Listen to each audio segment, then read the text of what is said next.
brought to you by V-Guard. બંગાળની ખાડીમાં સર્જાયેલા લો પ્રેશરના કારણે ગુજરાત રાજ્યના દરિયા કિનારે ભારે પવન ફૂંકાવાની આગાહી છે, જેને પગલે વલસાડ જિલ્લા વહીવટી તંત્ર એલર્ટ છે।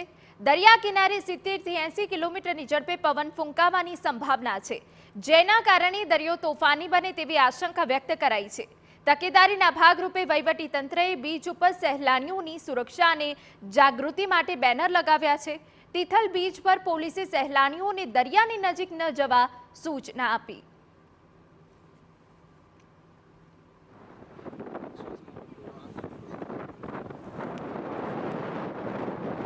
30 થી 35 નોટની આગાહી આવી છે, વધીને 40 નોટ સુધી જઈ શકે છે। એક નોટ એટલે 1.8 કિલોમીટર પર અવર। એનો મતલબ જો 35ની સ્પીડે આવે તો 40 સુધી જાય તો 80 કિલોમીટર પર અવરની ગતિએ પવન ફૂંકાય। એટલે સાવચેતીના ભાગરૂપે એટલા જ મોજા ઊંચા ઉછળે એટલે આપણે અંદર સુધી જવા માટે મનાઈ ફરમાયેલી છે।